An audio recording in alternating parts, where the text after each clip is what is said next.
అందరికీ మరణాత మరణాత. ఈ శ్రేష్టమైన సమయాన్ని నాకు అనుగ్రహించిన త్రియేక దేవునికి నా నుండి కృతజ్ఞత వందనాలు తెలియజేస్తున్నాను. అలానే దేవుడు ఫాదర్ దేవదాసయ్య గారి బయలుపరిచిన బైబిల్ మిషన్ వ్యవస్థాపకులు, మనందరి ఆత్మీయ జనకులు, మరి పరమ నుండి నిత్యం నిరంతరం మన కొరకు ప్రార్థిస్తున్న దైవజనుడు ఫాదర్ దేవదాసయ్య గారికి నా కృతజ్ఞతలు. అలాగనే దేవుడు బయలుపరిచిన బైబిల్ మిషన్ పక్షముగా మరి ప్రపంచ దేశాల్లో ఈ సేవ మరింత వృద్ధి పొందుటకు కారకులు మరి మన మిషన్ అధినేత డాక్టర్ జె శామ్యూల్ కెర్నయ్య గారు మమ్మల్ని ప్రోత్సహించి మరి మీ మధ్యకు మమ్మల్ని పంపిన వారు ఉన్నారు. అందును బట్టి వారికి ప్రత్యేకమైన కృతజ్ఞత వందనాలు తెలియజేస్తున్నాను. వేదికను అలంకరించిన పెద్దలు బైబిల్ మిషన్ వైస్ ప్రెసిడెంట్ గారు reverend doctor P John Devadasayya గారికి మరణాత. అలాగే స్థానిక సంఘ కాపరి పాస్టర్ వై సత్యం గారికి మరణాత. పాస్టర్ గారు చిట్ట గారికి మరణాత. దైవ కృష్ణపూర్ గారికి, వారి పాస్టర్ గారికి మరణాత. చేరవచ్చిన మీ అందరికీ, అలానే నూతన సహాయ కాపరులకు మా ప్రత్యేకమైన మరణాత తెలియజేస్తూ ఉన్నాం. మరణాత. దేవుని వాక్యాన్ని చదువుకుందాము. పరిశుద్ధ గ్రంథంలో నుండి ఎజ్రా గ్రంథము 5వ అధ్యాయము. ఎజ్రా గ్రంథము 5వ అధ్యాయము 8వ వచనాన్ని చదువుకుందాం. రాజువైన తమకు తెలియవలసిందేమనగా, మేము యూదా ప్రదేశంలోకి వెళ్ళితిమి, అక్కడ మహాదేవుని యొక్క మందిరము ఉన్నది. అది గొప్ప రాళ్ల చేత కట్టబడినది, గోడల్లో మునాలు వేయబడినవి, మరియు ఈ పని త్వరగా జరుగుచు వారి చేతులు వృద్ధి అగుచున్నది. చిన్న ప్రార్థన చేసుకున్నాం. ప్రేమామయుడును కృపగల మా తండ్రి, మీ ప్రశస్తమైన పరిశుద్ధమైన నామమునకు లెక్కలేని వందనములు, స్తుతులు, స్తోత్రాలు చెల్లిస్తూ ఉన్నాం. దేవా, ఈ యొక్క సాయంకాల సమయంలో మహా గొప్ప దేవ, మహోన్నతుడా, మీ ప్రశస్తమైన నామమునకు కృతజ్ఞత వందనాలు చెల్లిస్తూ ఉన్నాం. ప్రభా, బైబిల్ మిషన్ మీది, పని మీది దేవా. ఈ యొక్క పనిని మీరు ఈ అన్ని దేశములో బహు విస్తారముగా గర్వంగా జరిగించుతున్నటువంటి విధానమును బట్టి నీకే లెక్కలేని స్తోత్రాలు చెల్లిస్తూ ఉన్నాం. ఈ సమయంలో నీ వాక్య గ్రంథంలో సంగతులు ధ్యానిస్తూ ఉంటుండగా మీరే మాత్రం నీ మాట్లాడి మహిమనుందమని మంచి బోధకుడైన యేసయ్య పేరట వేడుకుంటున్నాము తండ్రి. ఆమేన్. ప్రభునందు ప్రియ విశ్వాసులారా, దేవనామములు మీకు కలుగును, కృపా సమాధానములు కలుగును గాక. ఆమేన్.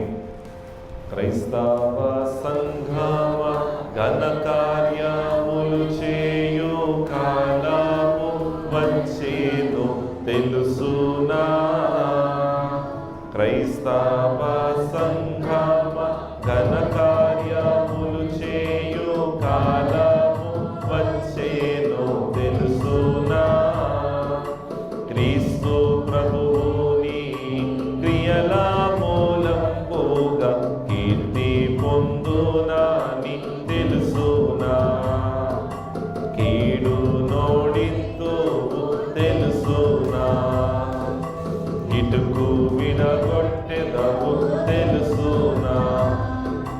అన్ని దేశములలో ఉన్న మీ దేశమున ఉన్నామని సంగతి తెలుసునా. అన్ని దేశములలో ఉన్న మీ దేశమున ఉన్నామను సంగతి తెలుసునా. మన్ను గనులు చెట్లు మనుజులు జీవులు మతములు గలవాని తెలుసునా. ఎన్నిక మతమేదో తెలుసునా. యేసు క్రీస్తు మతమే తెలుసునా. క్రైస్తవ సంఘమ ఘన కార్యములు చేయు కాలము వచ్చేదో తెలుసునా. క్రీస్తు ప్రభువుని క్రియల మూలంబుగా కీర్తి పొందునాని తెలుసునా. కీడు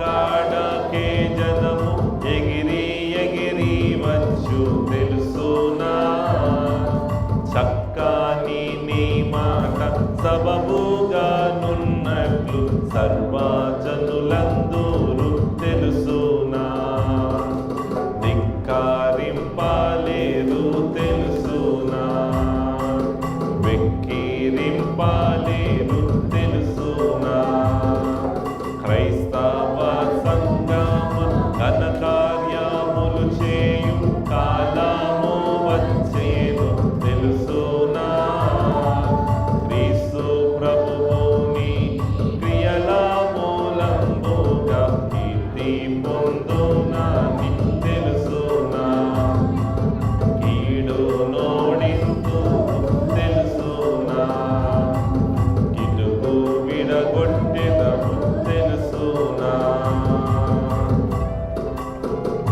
దేవునికి మహిమ కలుగుగాక. దేవునికి స్తోత్రం. హల్లెలూయా. మరణాత.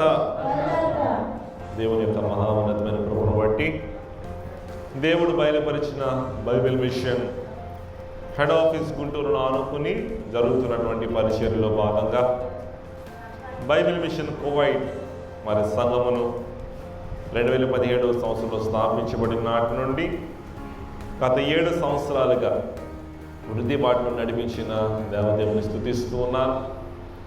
ఈ 7 సంవత్సరంలో దేవుడిచ్చిన వృద్ధిని బట్టి దేవునికి మహిమ చెల్లిస్తూ ఉన్నాను.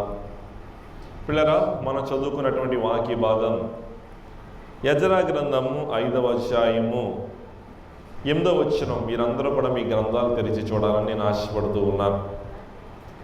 అక్కడ రాయబడినటువంటి మాట ఏంటంటే, మేము యోధా ప్రదేశంలోకి వెళ్ళితిమి, అక్కడ మహాదేవుని యొక్క మందిరం ఉన్నది. అందరూ చెప్పండి, ఏ మందిరం అంటది?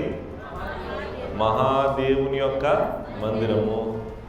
పిల్లరా, దేవుని మందిరమును గురించి అన్యులైన వారు చెప్పేటువంటి మాట, దేవుని మందిరాల గురించి దేవుని నమ్మని వారు చెప్పేటువంటి ఒక మాట ఇక్కడ కనబడుతుంది. ఏమని అంటే, అక్కడ ఒక మందిరం ఉంది. ఈ మందిరం ఎవరిది? ఎవరిదంటే చెప్పండి? మహాదేవుని యొక్క మందిరం. అన్యులైన వారు దేవుని బిడ్డలు కట్టుచున్నటువంటి మందిరానికి మహాదేవుని మందిరం అని పేరు పెట్టారు. అంటే ఆ మందిరమునకు లేక మందిరములో ఉండేటువంటి దేవుడు ఎవరన్నమాట? చెప్పండి. మహాదేవుడు. మన దేవుడు మహాదేవుడు. మన దేవుని మందిరం మహాదేవుని మందిరం. అందరూ జాగ్రత్త వినాలి. మన దేవుడు ఎవరు చెప్పండి? మహాదేవుడు. ఆయన మందిరము మహాదేవుని మందిరం అన్నమాట. నిజమే పిల్లరా, మనం పాడుకుంటాం ఆయా సమయాల్లో, మన ప్రభువే మహాదేవుండు, ఘన మహాత్యము గల రాజు, భూమ్యాగాధపు లోయలలో భూధర శిఖరములాయనవి, రండి ఉత్సాహించి పాడుదము, రక్షణ దుర్గము మన ప్రభువే. ఆయన ఎవరంటే చెప్పండి? ఘన మహాత్యము గల మహారాజు. ఆయన మహాదేవుడు. ఆయన మందిరం మహాదేవుని మందిరం. ఆయన ఘన మహాత్యము గల మహారాజు అయితే, ఇప్పుడు మనందరం ఎవరు చెప్పండి? మనందరం ఎవరు? మహాదేవుని బిడ్డలము. అవునా? ఆయన దైవము పాలితులా, ఆయన మేపిడి గొర్రెలము, రండి ఉత్సాహించి పాడుదము, రక్షణ దుర్గము మన ప్రభువే. ఆయనే మనల్ని పుట్టించారు. మనము ఆయన వారము, ఆయన ప్రజలము, ఆయన మేపిడి గొర్రెలము. ఇప్పుడు మళ్ళా చెప్తున్నాను, ఆయన మహాదేవుడు, ఆయన మందిరము మహాదేవుని మందిరం. ఇప్పుడు మనందరం ఎవరు? మహాదేవుని పిల్లలం. ఎవరికి వారు చెప్పండి? నేను మహాదేవుని బిడ్డను. చెప్పండి. మనందరం ఎవరు చెప్పండి? మహాదేవుని బిడ్డలము, మహాదేవుని పిల్లలమై ఉన్నాం. పిల్లరా, సాధారణంగా ఈ మాట దేవుని నమ్మిన వారు చెప్పట్లేదు. ఎవరు చెప్తున్నారు? నమ్మని వారు చెప్తున్నారు, అన్యులైన వారు చెప్తున్నారు. అన్యులైన వారు అది మహాదేవుని గుడి అని అంటున్నారు. నిజానికి వాళ్ళు కొలిచే దేవుడు మహాదేవుడు అవ్వాలి కానీ పిల్లరా దేవుని లేక ఇజ్రాయేల్ ప్రజల దేవుని పట్టుకుని వారు ఏమన్నారు చెప్పండి? ఆయన మహాదేవుడు, ఆ మందిరము మహాదేవుని మందిరం. పిల్లరా యూదులు కొలిచే దేవుణ్ణి పట్టుకుని మహాదేవుడు అంటున్నారు. వాళ్ళ దేవుడు మహాదేవుడు అవ్వాలి కానీ యూదుల దేవుడు మహాదేవుడు అంటున్నారు. ఆయా సందర్భాల్లో మన సోదరులు చెప్పిన మాట ఏంటంటే మన వారు మన క్రైస్తవులు మరి పనిచేసే ప్రదేశాల్లో వారి యజమానులను అడుగుతారంట, మరి బాబా సలీనా మేము సల్లి చేసుకుంటామంటే ఓకే క్యారీ ఆన్ చేసుకోండి, ఏదైనా మంచిదే, దేవుని ప్రార్థించుకోండి అని చెప్తారంట. ఎంత సంతోషం చూడండి. పిల్లరా నిజంగా మరి వారి విశ్వాసం గొప్పదే, వారి భక్తి గొప్పదే అయితే మరి అదేంటి నువ్వెవరినో పూజించడం ఏంటి? ఇంకో ఈ దేవుని పూజించాలి కదా, మేము నమ్మే దేవుని పూజించాలి కదా అనాలి. కానీ వారేమన్నారు చెప్పండి? ఓకే క్యారీ ఆన్ చేసుకో, సల్లి చేసుకో, వెళ్ళు ప్రార్థనకి వెళ్ళు అని వారే పంపిస్తున్నారు. మరి కొందరు సోదరులు తల్లులు మాకు ఫోన్ చేసి చెప్తారు, అయ్యగారండి మా బాబా వాళ్ళ పిల్లకి బాగాలేదు, మేము ప్రార్థన చేసాం, దేవుడు వారిని స్వస్థపరిచాడు, మరి మా బాబా లేక మా అమ్మి మా దగ్గరే బిడ్డను అప్పగిస్తారు, మరి ఆ బిడ్డ కొరకు తైలం రాస్తాం, ప్రార్థన చేసాం, దేవుడు స్వస్థపరిచాడే. నిజమే పిల్లరా, వాళ్ళు కొలిచే దేవుడు మహాదేవుడు అవ్వాలి కానీ మరి ఇక్కడ ఆనాడు ఈ యూదులు కొలిచే దేవుని పట్టుకుని వారు అన్యులైన వారు మహాదేవుడు అంటున్నారు. ఇప్పుడు ఆలోచన చేస్తే నిజంగా ఆయన మహాదేవుడైతే వాళ్ళందరూ వచ్చి ఏం చేయాలి? ఆయన కొలవాలి, వాళ్ళందరూ వచ్చి ఆయన నమస్కారం చేయాలి, వారందరూ వచ్చి ఆయన పూజించాలి. కానీ అది జరుగుతుందా? జరగట్లేదు. నువ్వు సల్లి చేసుకో అంటున్నారు, నువ్వు వస్తావా అంటే మేము రామంటున్నారు. నువ్వు ప్రార్థన చేసుకుంటావా అంటే మేము రామంటున్నారు. ఇదే పరిస్థితి మరి ఆనాటి కాలం నుండి వీళ్ళలో ఉంది, నేటి దినాల్లో ఉంది, మన భారతదేశంలో ఉంది, అన్ని దేశాల్లో మనకు కనబడుతూ ఉంది. ఆయన నిజంగా మహాదేవుడైతే వాళ్ళే వచ్చి ఆయన్ని కొలవాలి. కానీ వారు రాజుకు ఉత్తరపు నకలు రాయుట అనేది మనం చూస్తూ ఉన్నాం. వారే వచ్చి ఆ మహాదేవుని పూజించాలి, నమస్కరించాలి. బైబిల్ గ్రంథంలో మనం చూస్తున్నప్పుడు అన్యులైన వారికి వచ్చినటువంటి సంగతి బహు విడ్డూరంగా మనకు కనబడుతూ ఉంటుంది. ఏంటంటే పిల్లరా, ఈ ఇతర మతస్థులైన వారు దేవుని గురించి వారు ఒప్పుకుంటున్నారు కానీ క్రైస్తవ మతం మహాదేవుని మతమని, క్రైస్తవుల దేవుడు మహాదేవుడని, క్రైస్తవ విశ్వాసులు మహాదేవుని విశ్వాసులు యొక్క బిడ్డలు అని, వారు ప్రార్థన చేస్తే అద్భుతాలు జరుగుతాయని వారు చెప్తున్నారు, వారు వింటున్నారు, వారు చూస్తున్నారు. కానీ పిల్లరా అనేకులు ఏం చేయట్లేదు చెప్పండి? రావడం లేదు. అనేకులు ఆయన అంగీకరించటం లేదు, అనేకులు ఆయన ఎదుగు రావట్లేదు, లేక ఆయన పూజించట్లేదు. పిల్లలు ఇంకా చెప్పాలంటే మరికొందరైతే ఆటంకపరిచే వారిగా కూడా మనకు కనబడుతూ ఉన్నారు. దేవుని పిల్లలమైన మనం గమనించవలసింది ఏంటంటే క్రైస్తవ మతము ఎప్పటికీ ఎవరికి ఏ హాని చేయలేదన్నమాట.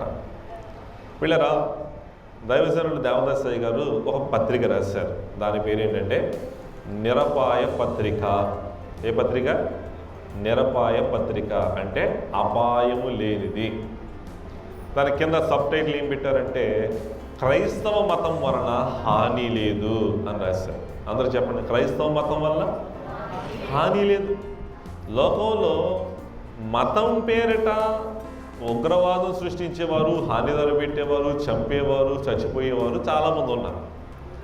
కానీ క్రైస్తవ మతం వల్ల ఏమి లేదు చెప్పండి? హాని లేదు. ఇది హాని లేని మతం. దీని గురించి రాస్తూ దైవజనులు నిరపాయ పత్రిక అని ఒక పత్రిక రాశారు.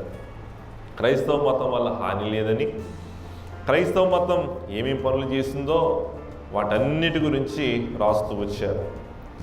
ఇంకా సింపుల్గా చెప్పాలంటే మరి తెలుగు క్రైస్తవ కీర్తనలో మనందరికి వచ్చిన కీర్తన యేసునామ స్మరణ చేయండి అనే పాట 66 పాట. మరి మీ దగ్గర పుస్తకాలు ఉంటే చూడండి.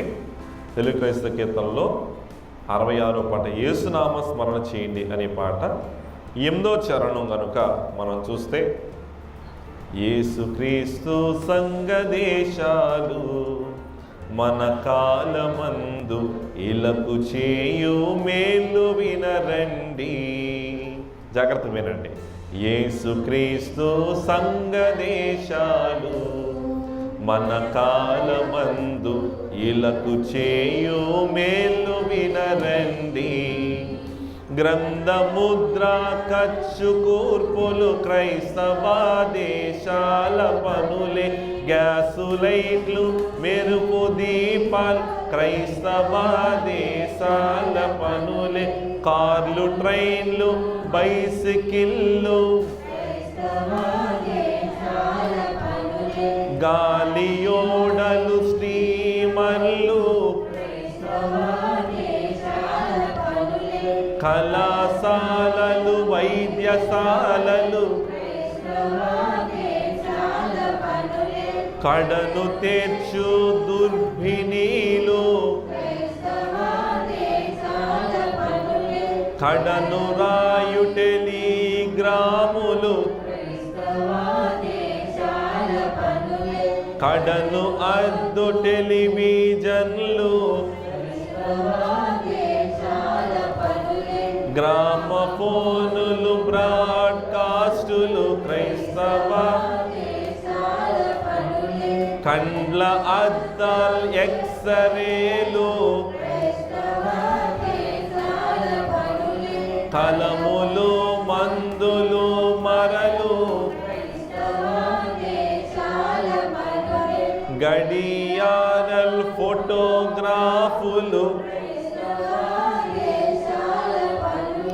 ఇవి పూర్వ మందె గలవని ఎదిగిన వారన్న ఎడల అవి ఇప్పుడు మనకు లేవు.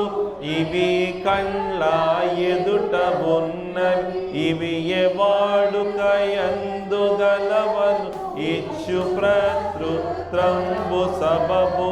క్రీస్తు యేసను నీతి సూర్యునికి నిడా స్థలములెన్నో, యేసు క్రీస్తుని బట్టి సంఘం ఎట్టి మేలును చేయుగాన.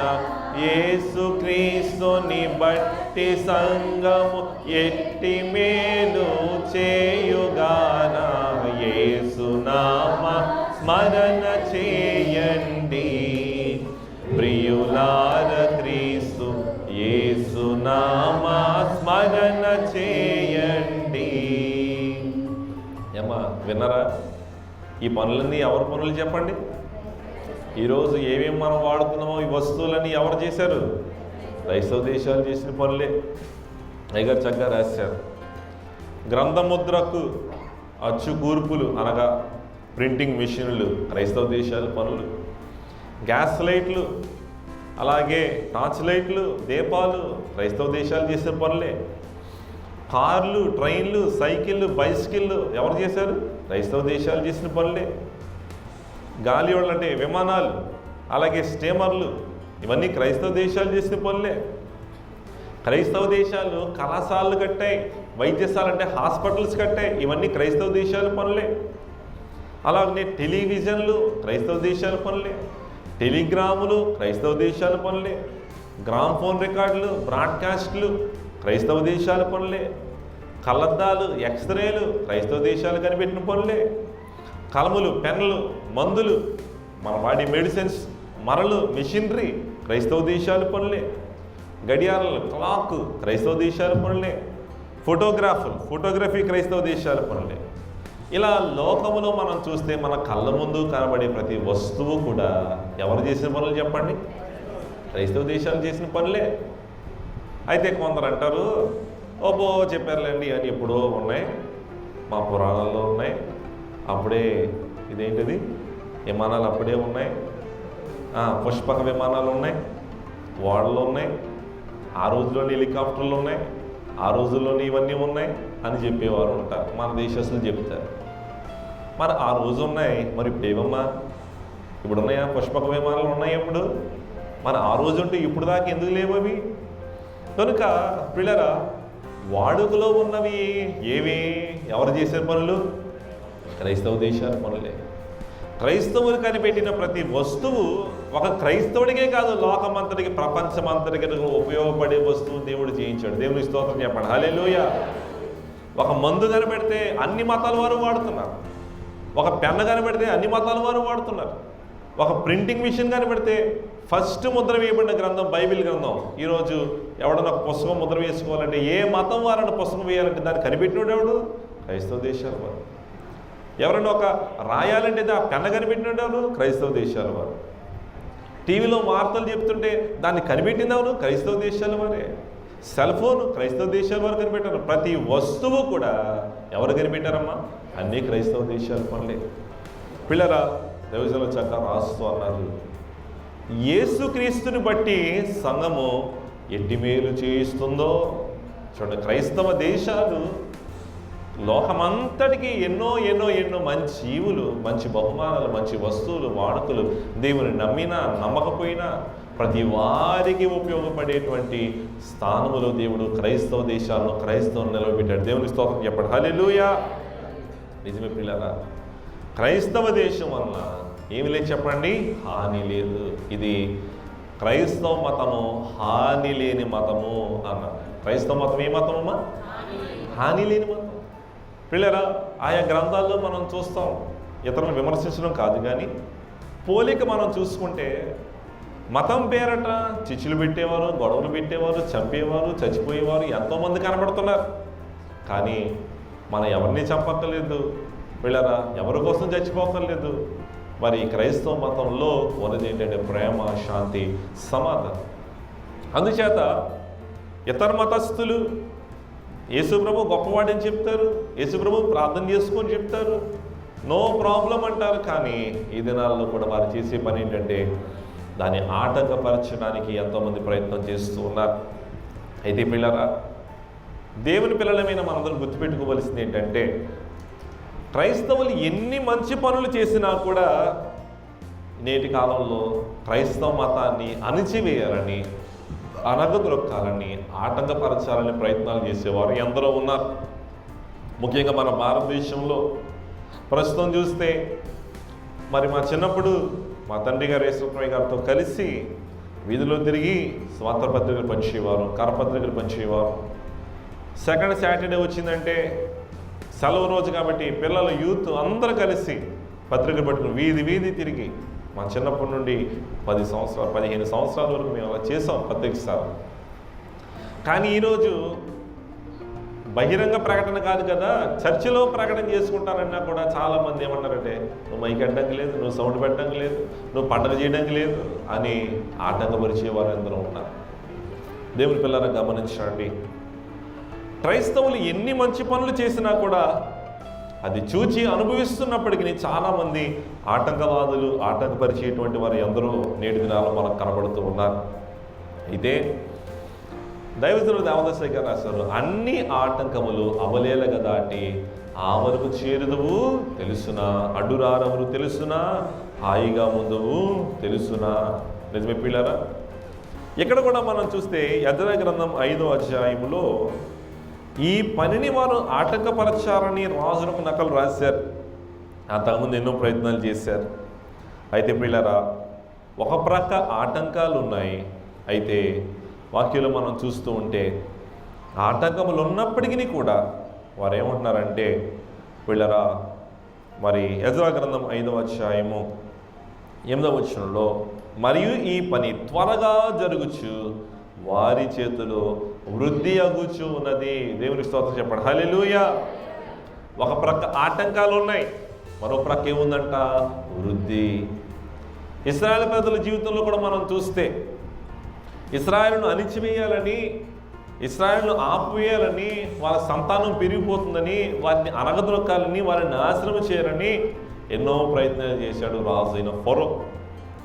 నిర్గమకాండం 1వ అధ్యాయము 12వ వచనాన్ని మనం చూస్తే, అయినను ఇశ్రాయేలు వారిని శ్రమ పెట్టిన కొలది వారు విస్తరించి ప్రబలిరి. ఒక ప్రక్క శ్రమ, మరి ఒక ప్రక్క విస్తరణ. శ్రమ ఉంది, శ్రమ పక్కన ఏముందంట? విస్తరణ. పిల్లరా, ఈరోజు మన జీవితంలో శ్రమ ఉన్నదా? ఆ శ్రమ వెనక దేవుడు విస్తరణ మనకు దయచేసేటువంటి వాడై ఉంటాడు. క్రైస్తవ మత విషయంలో కూడా మనం అదే చూస్తున్నాం. నేటికాల క్రైస్తవ సంఘాలు అది మనం చూస్తున్నాం. దేవుడు బయలుపరిచిన బైబిల్ విషయం సంఘంలో కూడా మనం అదే చూస్తూ ఉన్నాం. పిల్లరా, దేవుడు సాగే కొలది, దినములు గడిచే కొలది ఈ మందిరమును, ఈ పరిచయను విస్తరిస్తున్నటువంటి వారిని దేవుని స్తోత్రం చెప్పండి. హల్లెలూయా. మొదటగా ఒక బ్రాంచ్, కానీ 7 సంవత్సరాల్లో విస్తరించి ఇప్పుడు ఏం చేస్తాం చెప్పండి? 4 బ్రాంచీలు. ఒకటి కాక అదనంగా 3 బ్రాంచీలు.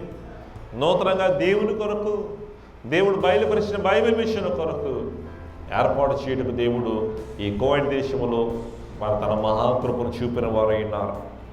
పిల్లరా, ఒక ప్రక్క మరి వారి ఆటంకాలు కనబడుతున్నాయి, మరొక ప్రక్క వృద్ధి కనబడుతుంది. క్రైస్తవ సంఘానికి కూడా ఆటంకాలు ఉన్నాయి, అయినా దేవుడు వృద్ధి చేస్తూ వచ్చాడు. కోవిడ్ సంఘంలో కూడా కొన్ని ఆటంకాలు, కొన్ని మనస్పర్ధలు, కొన్ని ఇబ్బందులు తలెత్తాయి. అయినా సరే దేవుడు ఏం చేశాడు చెప్పండి? వృద్ధి చేస్తూనే వచ్చాడు. పిల్లరా, ఇక్కడ మనం చూస్తున్నప్పుడు వారు చెప్తున్నారు, ఈ ఇశ్రాయేలు చేసే పని వృద్ధి అగుచున్నది, ఈ గుడి పని వృద్ధి అగుచుందని కళ్ళారా చూస్తున్నారు. కానీ వారు దుష్టనైదాన్ని బట్టి వారు ఆపు చేయడానికి రాజుకు వారు ఉత్తరం రాయటం అనేది మనం చూస్తూ ఉన్నాం. పిల్లరా, మన ఇండియా దేశంలో కూడా క్రైస్తవ మతం వృద్ధి చూసి మనం ఆపినా ఇది ఆగదు అనుకున్నారంట. ఆ దినాల్లో మన దేశాధికారి నెహ్రూ గారు ఒక సభలో చెప్పారంట. ఏమనంటే, క్రైస్తవ మతము ఎంత ఆపవనంటే అంత వృద్ధిలోకి వస్తుంది అన్నారంట. దేవుని స్తోత్రం చెప్పండి. హల్లెలూయా. క్రైస్తవ మతాన్ని ఎంత ఆపడానికి ప్రయత్నం చేస్తే అంత వృద్ధిలోకి వస్తుందని ఒక సభలో బహిరంగ చెప్పారు నెహ్రూ గారు. అయితే పిల్లరా, కాబట్టి క్రీస్తు మతం వృద్ధిలోకి వచ్చింది, దాన్ని ఆఫ్ చేయలేమని మరికొందరు అనుకుంటే కొందరు విరోధులు అన్నారంట, ఆ నెహ్రూ గారు ఉన్నంత కాలమే ఈ వృద్ధి అన్నారంట. ఎంతకాలం? నెహ్రూ గారు ఉన్నంత కాలమే. నెహ్రూ గారు ఉన్నంత కాలమే, నెహ్రూ గారి సింహాసనం మీద ఉన్నంత కాలము క్రైస్తవ మతం ఉంటుంది. కానీ ఆ తర్వాత క్రైస్తవ మతాన్ని లేకుండా చేస్తాం. ఈ రోజుకి కూడా మీరు ఇండియన్ న్యూస్ ఫాలో అవుతూ ఉంటే ఎవరో చెప్తూ ఉంటారు ఇతర మతస్థులు, 2022 కల్లా క్రైస్తవులు లేకుండా చేస్తాం, 2024 కల్లా క్రైస్తవ మతాన్ని భూస్థాపితం చేస్తాం, మరి ఈ ఇండియా దేశాన్ని హిందూ దేశంగా ప్రకటిస్తాం, మరి ఇందులో క్రైస్తవులే లేకుండా మేము చేస్తాం అని సవాలు చేసేటువంటి వారు మత నాయకులు అందరూ కనబడుతున్నారు. కానీ వీళ్ళరా, రోజు రోజుకి క్రైస్తవ సంఘం వృద్ధి అవుతుందా, అణిగిపోతుందా చెప్పండి? వృద్ధి అవుతుంది. ఇండియా దేశంలో వృద్ధి అవుతుంది, కువైట్ దేశంలో వృద్ధి అవుతుంది. ఏ దేశంలో చూసినా దేవుడు వృద్ధి చేస్తూనే ఉన్నాడు. సమస్త మహిమ దేవునికి చెల్లును గాక. ఆమేన్. వీళ్ళరా, ఇదే క్రమంలో క్రైస్తవ మతాన్ని గురించి అన్నాడు రోమా వారు కూడా అనుకున్నారంట. ఏమనంటే, యేసు ప్రభువుని బట్టే కదా వీళ్ళందరూ ఇలా తయారయ్యారు. ఈ యేసును చంపేస్తే ఈ యేసు ఏమైపోతాడో, ఈ శిష్యులు ఏమైపోతారో, వాళ్ళ మతం ఏమైపోతుందో చూద్దాం అనుకుని యేసుని చంపేశారు. ఏమా, ఒక్కరు యేసు ప్రభు, ఆ ఒక్కరిని చంపేశారు. ఆ ఒక్కరిలో ఎంతమంది వచ్చారు? 12 మంది వచ్చారు. సరే, ఈ 12 మందిని చంపేస్తే ఇక ఈ క్రైస్తవ మతం పని అయిపోయింది. ఈ క్రైస్తవ మతం ఇంకా సాగదు. ఈ 12 మంది చంపేద్దామని 12 మందిని చంపేశారు. పిల్లరా, ఈ 12 మంది శ్రమ పెడితే 12 మంది కాస్త 120 మంది అయ్యారు. 120 మంది కాస్త 3000 మంది అయ్యారు. 3000 మంది కాస్త వేలాది మంది, లక్షలాది మంది, కోట్లాది మంది. నేడు ప్రపంచవ్యాప్తంగా మనం చూస్తే అధిక జనాభాలో ఉన్నటువంటి మతస్థులు ఎవరు చెప్పండి? క్రైస్తవ మతస్థులు. దేవునికి మహిమ కలుగుగాక. హల్లెలూయా. ఒక్కరిని చంపేస్తే అయిపోద్ది అనుకున్నారు. ఒకరిని చంపితే ఒకరిలో 12 మంది వచ్చారు. 12 మందిని 120 మంది వచ్చారు. 120 మందిని 3000 మంది వచ్చారు. 3000 మంది లక్షల మంది, కోట్ల మంది. బైబిల్ గ్రంథాలని తగలబెట్టినటువంటి వారు ఎందరో ముందన్నారు. కానీ ఆ బైబిల్ తగలబెట్టేస్తుంటే, అరే, ఏ మతానికి లేనటువంటి వ్యతిరేకత ఈ మతానికి ఎందుకు ఉంది? ఏ గ్రంథానికి లేనటువంటి వ్యతిరేకత ఈ గ్రంథానికి ఎందుకుంది అని చదివి క్రైస్తవులుగా మారిపోయినటువంటి మతోన్మాదులు ఎంతోమంది ఉన్నారంట. ఏ మతానికి లేనటువంటి వ్యతిరేకత ఈ మతానికి ఎందుకుందని యేసు ప్రభువుకు తెలుసుకుని మారిపోయిన వారు ఎందరో కనబడుతున్నారు. చూడండి పిల్లలు, ఒక ప్రక్క ఆటంకాలు, హింసలు, శ్రమలు కనబడుతుంటే మరి ఒక ప్రక్క దేవుడు ఏం చేస్తున్నాడు? వృద్ధి చేస్తూ ఉన్నాడు. ఆనాడు రోమవారు అనుకున్నారంట యేసు ప్రభుని చంపేస్తే ఈ పని ఆగిపోద్దని, కానీ ఆగిందా? ఆగలేదు. పిల్లరా, లోక చక్రవర్తులు ఆపాలని ప్రయత్నం చేశారు, ఆగిందా? ఆగలేదు. మరి నీరో చక్రవర్తి అని ఒక చక్రవర్తి ఉండేవాడు. ఈ నీరో చక్రవర్తి ఎంత క్రూరుడంటే క్రైస్తవులను హింసించడానికి వాళ్ళ మీద మైలు పోసి ఒత్తులు వెలిగించేవాడంట. పిల్లరా, ఆ ఒత్తులు వెలిగించి క్రైస్తవులు చచ్చిపోతుంటే వాళ్ళని చూసి ఆనందపడేవాడంట. ఇలాగైనా సరే ఎవరు యేసు ప్రభువుని నమ్ముకోరు అని. కానీ ఎందుకురా ఎంతమంది చచ్చిపోతున్నారు, ఎంతమంది దేవుడి కోసం ఎంతమంది ఎందుకు హతసాక్షులు అయిపోతున్నారని చూచి నమ్మి మారిపోయిన ఒకళ్ళని చెప్తే 100 మంది దేవుని కొరకు నిలబడేటువంటి వారంట. ఈరోజు దేవుని పిల్లలమైన మనందరం కూడా గ్రహించవలసింది ఏంటంటే క్రైస్తవ మతం ఈ 2024 సంవత్సరాలుగా వృద్ధిలోనికి వచ్చింది. పిల్లరా, ఇది ఆగిపోయేది కాదు కానీ సాగిపోయేది. ఎంతవరకు అంటే నెహ్రూ గారు ఉన్నంతకాలం కాదు, ఇంకెవరో ఉన్నంతకాలం కాదు, కానీ ప్రభు ఉన్నంత కాలము కూడా క్రైస్తవ మతము ఆగిపోయేదే తప్ప సాగిపోయేదే తప్ప ఆగిపోయేది కాదు. అలాగే బైబిల్ మిషన్ సంస్థ, బైబిల్ మిషన్ పిల్లరా, ఇది కూడా సాగిపోయేదే కానీ ఇది ఆగిపోయేది కాదు. కష్టాలు రాక మానవు, శ్రమలు రాక మానవు, శోధనలు రాక మానవు, ఇబ్బందులు రాక మానవు. శరీరానికి జీవనానికి శత్రువు వల్ల దెబ్బలు తగులుతూ ఉంటాయి. అయితే సంఘంలోనైనా విశ్వాసులకైనా మనం ప్రాంతంలో ఉంటే అటు వాటన్నిటిని మనం గెలవగలుగుతాం. బైబిల్ గ్రంథ చరిత్రలో మనం చూస్తే దేవుని ప్రజలు ఇశ్రాయేలు అయిన వారికి శత్రువులకు యుద్ధం వచ్చింది. అప్పుడు మోషే గారు ఏం చేస్తారంటే తన 2 చేతులు ఎత్తారంట. మోషే గారు చేతులు ఎత్తినప్పుడు ఇశ్రాయేలుకి ఏమొచ్చింది? జయం వచ్చింది. కొద్దిసేపటికి మోషే గారి చేతులు బరువైపోయి చేతులు దించేశారంట. దించగానే ఏమైపోయిందమ్మా? అపజయం, ఓడిపోవడం ప్రారంభించారు. ఇంకెలా కాదని చెప్పి అహరోనో పక్క, హూరో పక్క ఎదురు ఓ రాయి తెచ్చి మోషే గారు కూర్చోబెట్టి, మోషే గారు ఎత్తలేకపోతున్నారు, చేతులు బరువు ఎక్కిపోయి. మోషే గారు ఒక్క వల్ల అవ్వట్లే. అప్పుడు ఏం చేశారు చెప్పండి? అహరోను గారు ఓ పక్క ఈ చేయి కాశారంట, హూరు గారు ఓ పక్క ఈ చేయి కాశారు. ఇద్దరు భుజాల మీద పెట్టుకున్నారంట. మోషే గారి చేతులు స్టాండ్లో పెట్టారంట, ఈ చేయి పట్టుకున్నారంట. ఇలా పట్టుకోగానే వీళ్ళరా పట్టుకున్నంతసేపు కూడా ఇశ్రాయేలు ప్రజలకు ఏమొచ్చింది చెప్పండి? జయం వచ్చింది. వీళ్ళరా, ఈ బైబిల్ మిషన్ సంఘం దైవత్వం నుండి దేవుంది. ఈ కువైట్ దేశంలో మోషే గారిలాగా ఇప్పుడు సత్యం గారిని నిలబెట్టాం అన్నమాట. ఇప్పుడు సత్యం గారి చేతులు బరువెక్కాయి కాబట్టి ఇప్పుడు మరి కొంతమంది ఏం చేస్తామని చెప్పండి? ఆయన భుజాల కింద వస్తున్నాం అన్నమాట, సహాయక ఆఫర్లు. ఏమా? కాబట్టి ఈ సహాయక ఆఫర్లు ఏం చేయాలి? సత్యం గారి చేతులు పట్టుకుని ఉండాలా, దించేయాలా? పట్టుకుని ఉండాలి. ఎన్ని ఆటంకాలు వచ్చినా, ఎన్ని శ్రమలు వచ్చినా, ఎన్ని ఇబ్బందులు వచ్చినా, ఎన్ని సహాయక ఆఫర్లు చేతులు పెట్టినా వాళ్ళు ఏం చేయాలంటే ఈ 7 సంవత్సరాలు సత్యం గారు అలా పట్టుకున్నారు. ముఖ్యంగా 2019 సంవత్సరంలో వారిని సంఘానికి కాపరిగా పెట్టాం. కనుక ఈ 4 సంవత్సరాలుగా వారి చేతులు అలా పట్టు కూర్చున్నారు. విస్తరించింది. 4 ప్రాంతాల్లో నూతన దేవాలయాలు కట్టబడ్డాయి. ఇప్పుడు వారికి సహాయకులు అవసరమయ్యారు. కాబట్టి పిల్లరా, సహాయ కాపరులుగా ఎవరైతే మరి సరళంలో ఉన్నారో, ఏర్పాటు చేయబడుతున్నారో, మరి మీరు ఆనాడు అహరోను హూరు ఎలాగైతే మోషే గారి చేతులు ఎత్తి పట్టుకున్నారు, అలాగే మీరు కూడా వారికి సహకారులుగా ఉంటూ మరి ఈ బైబిల్ మిషన్ కువైట్ సంఘాన్ని అన్ని విషయాల్లో గెలిపించేవారిగా ఉండాలి, అన్ని విషయాల్లో నడిపించేవారిగా ఉండాలి, అన్ని విషయాల్లో ప్రోత్సహించేటువంటి వారుగా ఉండాలి. ఎందుకంటే ఈ సంఘం ఆయనది కాదు, ఈ సంఘం నాది కాదు, ఈ సంఘం ఎవరిది? ఇది దేవునిది. అందుకే మనం చెప్తాం, దేవుడు దేవదాస్ అయ్య గారు బయలుపరిచిన బైబిల్ మిషన్. లోకంలో సొంత జ్ఞానాన్ని బట్టి, సొంత బుద్ధిని బట్టి సంఘాలు స్థాపించుకున్న వారు ఎందరో ఉన్నారు. గొడవలు వచ్చి విడిపోయి సంఘాలు పెట్టుకున్న వారు ఎంతలో ఉన్నారు. సొంత తలంపుతో సంఘాలు పెట్టుకున్న వారు ఎంతోమంది ఉన్నారు. కానీ ఇది అలా వచ్చింది కాదు. ఇది ఎక్కడి నుంచి వచ్చింది చెప్పండి? పరలోకం నుండి దిగి వచ్చింది. ఇది దేవుడు బయలుపరిచింది. కనుక పిల్లారా, ఆనాడు మోసే చేతినప్పుడు జయము కలిగింది, దింపినప్పుడు అపజయం కలిగింది. అలాగే దైవ సన్నిధి పరులు ఆయనకు పక్క నిలవబడాలి, సహాయకాపరులు మరో పక్క నిలవబడాలి.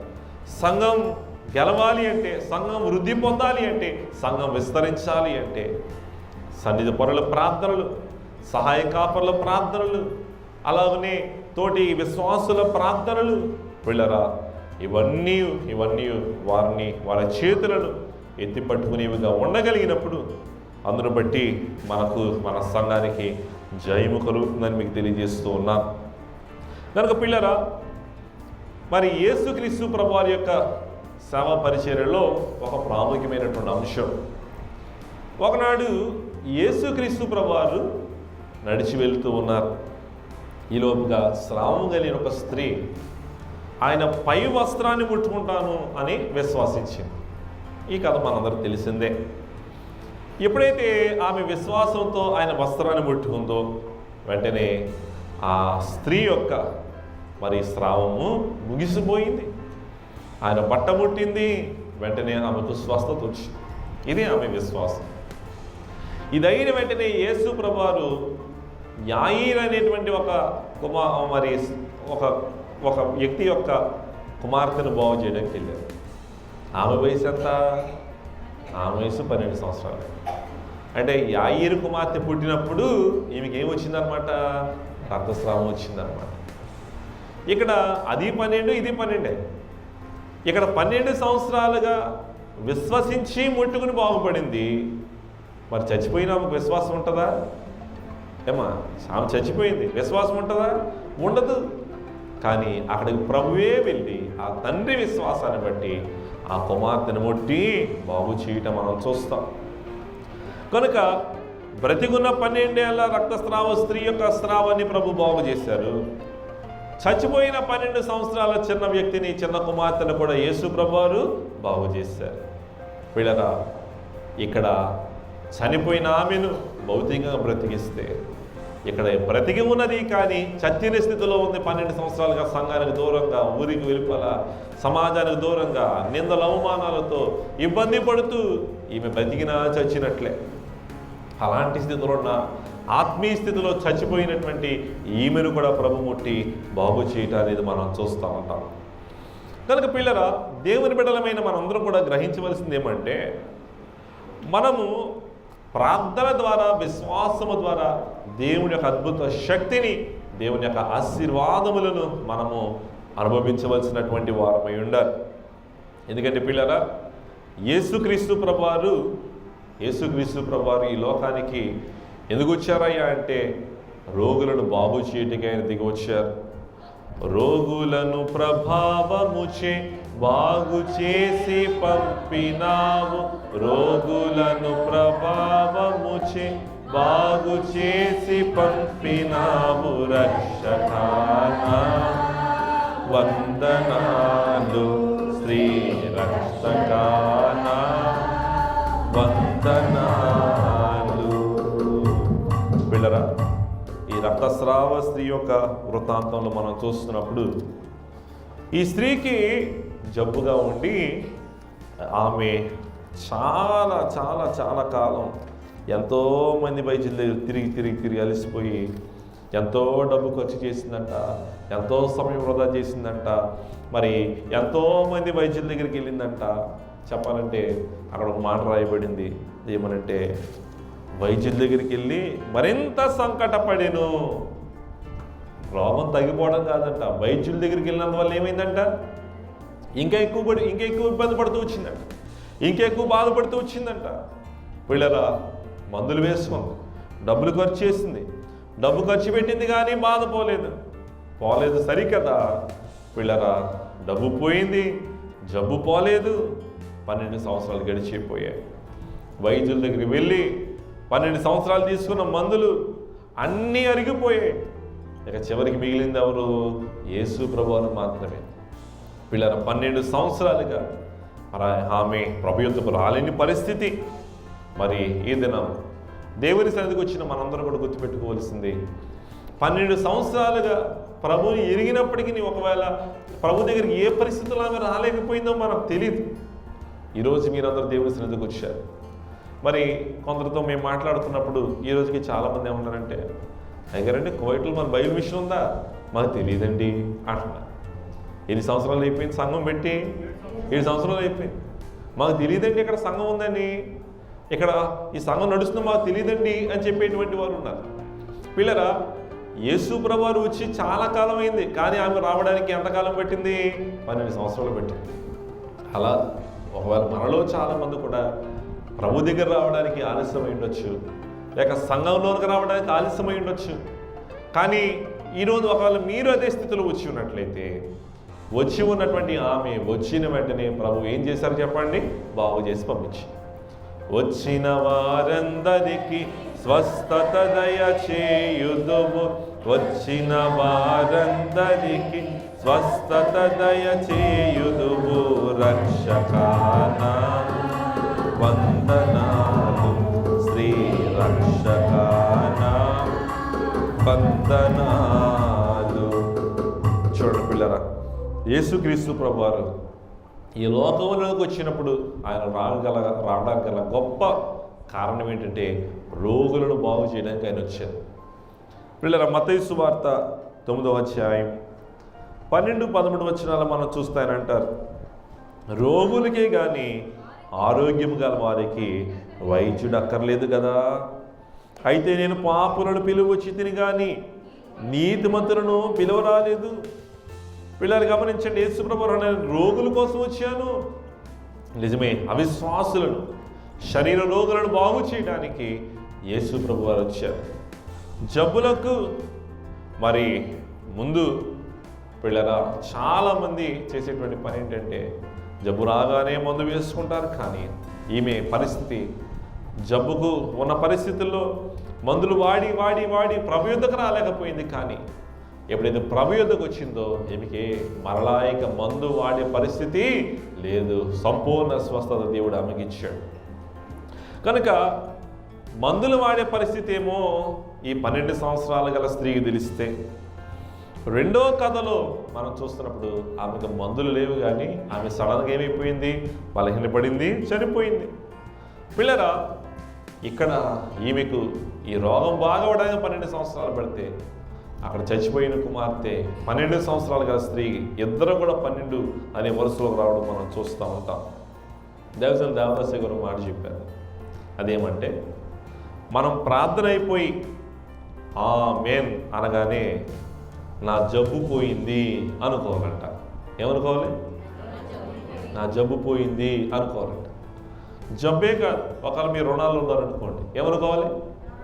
నా రుణాలు పోయాయి అనుకోవాలి. మీరు ఏమన్నా కష్టాలు ఉన్నారనుకోండి, ఏమనుకోవాలి? నా కష్టాలు పోయాయి అనుకోవాలన్నమాట. పిల్లరా, మీకేమైనా ఇబ్బందులు ఉన్నాయి, ఆమేన్ అనగానే ఏమన్నా అమ్మయ్య నా ఇబ్బందులు పోయాయి అనుకోవాలన్నమాట. చూసారా పిల్లరా, ఇది మన విశ్వాసమై ఉండాలి. ఎందుకంటే ఈమె కూడా ఏమనుకుంది? ఆయన చెంగు నేను ముట్టుకున్నానా, నా జబ్బు పోతుంది అనుకుంది. ముట్టుకుంది, ఏమైపోయింది? పోయిందంటే. విశ్వాసం విశ్వాసం విశ్వాసం. దైవసలయ్య గారు రాశారు, మరి ఈమె బట్ట ముట్టుకోవడమే మీ విశ్వాస క్రియ అంట. ఆయన వస్త్రం ముట్టుకోవాలని ఆలోచన రావడమే విశ్వాస క్రియ. అయితే పిల్లరా, చాలామంది యేసుప్రభువు పడుతున్నారంట ఆ సందర్భంలో. కానీ అందరికీ స్వస్థత రాలేదు. ఎవరికి వచ్చింది? విశ్వాసంతో ఎవరైతే ఆయన ముట్టుకున్నారో ఆమెకే స్వస్థత.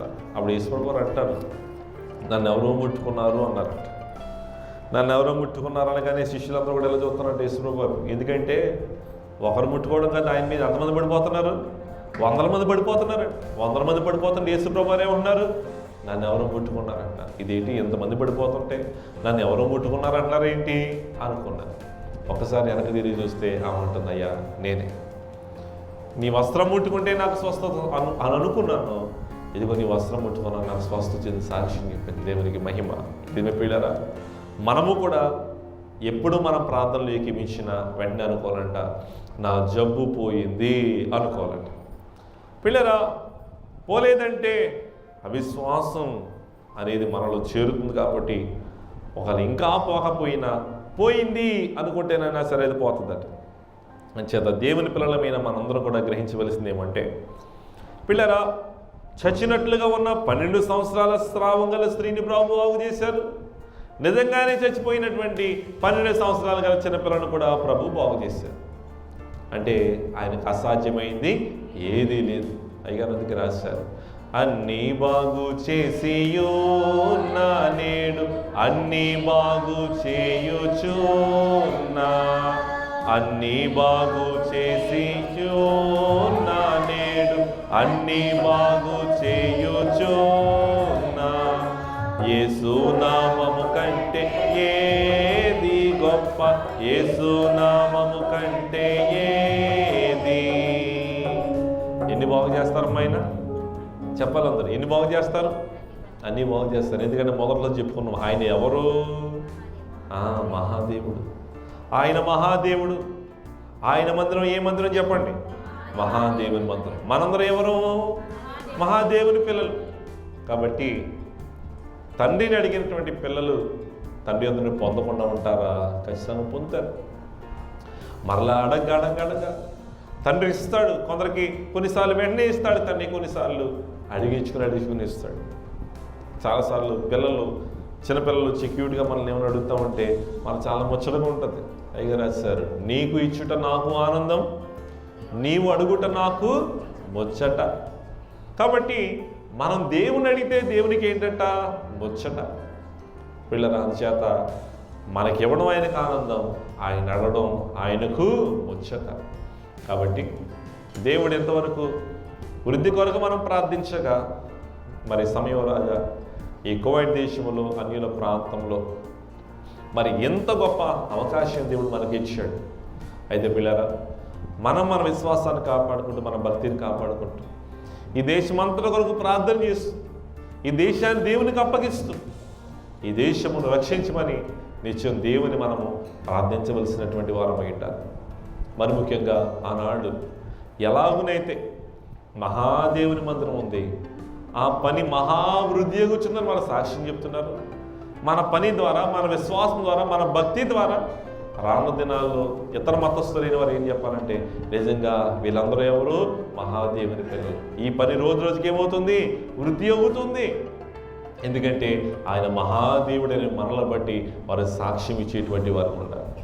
కనుక ఈ రాత్రి దైవ సన్నిధికి వచ్చిన వారులరా, మహాదేవుని పిల్లలమైన మనం ఆ మహాదేవుని మహోన్నతమైన శక్తి ద్వారా అసాధ్యమైంది ఏమీ లేదు, ఆయనకు సమస్తం సాధ్యమైన నమ్మి మన హృదయాన్ని ప్రభువుకు అప్పగిద్దాం, మన మనస్సును ప్రభువుకు అప్పగిద్దాం, మన జీవితాలు ప్రభువులకు అప్పగిద్దాం. ఉన్నటువంటి సమస్యలను ప్రభు చేతికి అప్పగించి ఈ ముగింపులో వెళ్తుండగా, దైవజనులు మన ఆశీర్వదిస్తూ ఉంటుండగా ఆమేన్ అనగానే ఏమనుకోవాలి? పోయిందనుకోవాలి. అన్నీ పోయాయి అనుకోవాలి.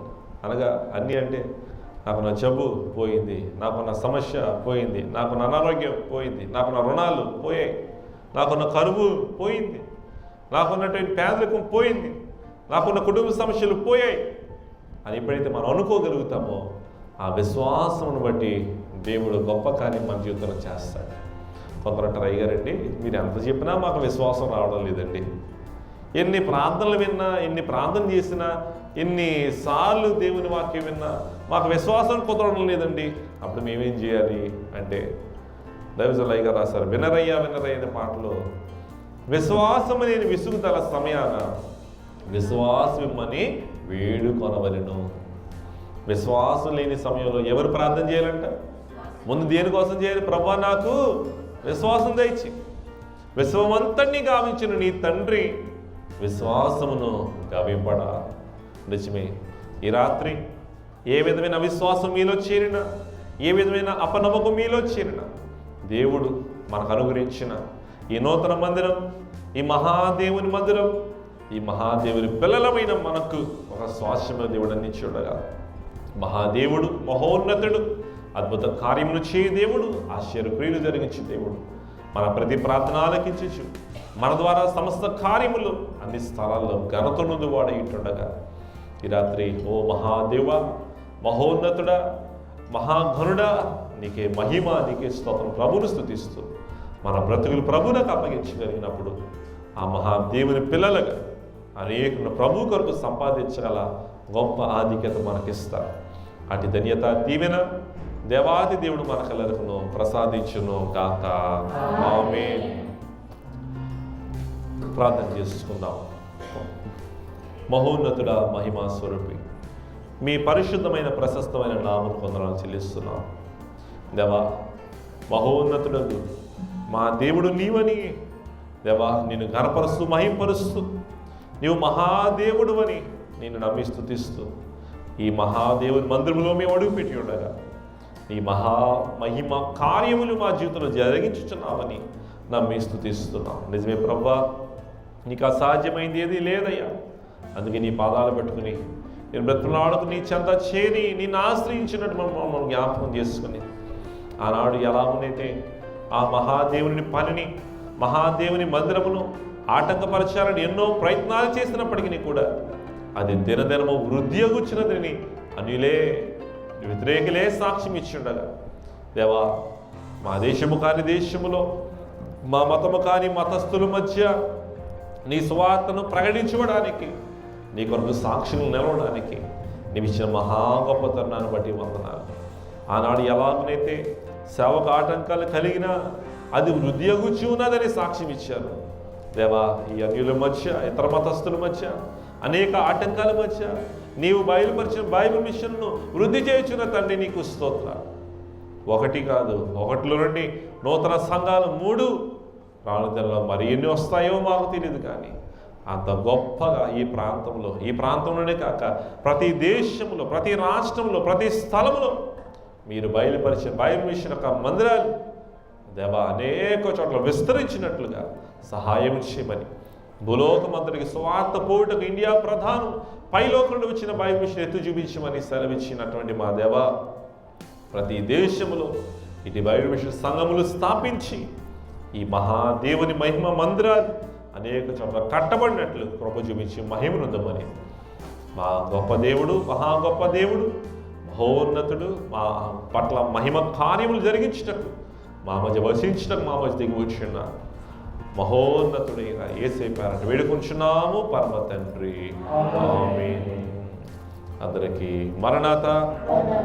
నన్ను ప్రేమించి ఈ అవకాశం నాకు ఇచ్చిన బైబిల్ మిషన్ వైస్ ప్రెసిడెంట్ గారికి మరణాత, స్థానిక సంఘాపురి పాస్టర్ సత్యం గారికి మరణాత, చేరవచ్చిన మీ అందరికీ కూడా మరణాత.